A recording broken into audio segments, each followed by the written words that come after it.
one of the things that was so synonymous. One of the things that's so synonymous with Carolina fans is I think a lot of Carolina fans have been going to games where I have a little bit of a tradition of what they do before games, do after games. And one of the things that we did before games, AJ, was we would always go down to the hedges and we would watch the O-linemen and the team kind of warm up down there. And they also, for people who remember, they had the hedges down there, but they also had kind of the green walkway, kind of concrete walkway you could walk on.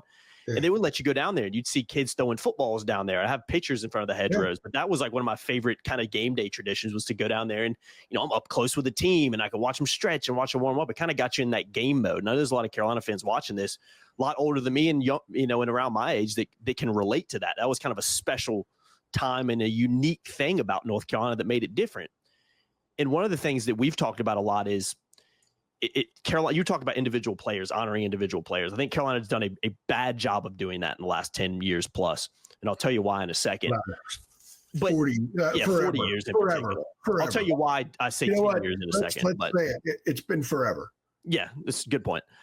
And one of the things that Carolina is an institution, though, funny enough, is so about is history. I mean, they talk about it all the time. Just go look up in the basketball arena, man. Like it's a freaking museum.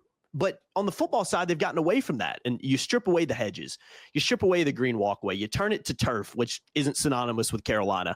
You get rid of the reason I said 10 years or so a second ago was they got rid of the boards that used to go around the field that used to, and they replaced it with video boards, which I get, whatever.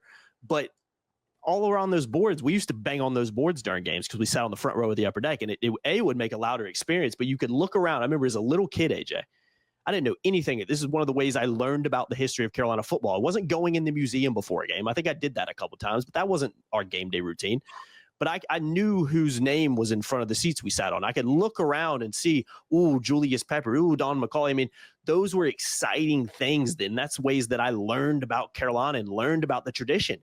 You walk in the stadium now, especially the last couple of years with turf, and it was so different than what I was used to. And the history had gone. The things the traditions that were so special to me as a kid and special to a lot of Carolina fans were stripped away from the program. And again, I think a lot of people don't care about that stuff, but I know there's a lot of people out there that really do care about that stuff. So bringing the hedges back, bringing the grass back, trying to do some things that they're doing with honoring the history a little bit more.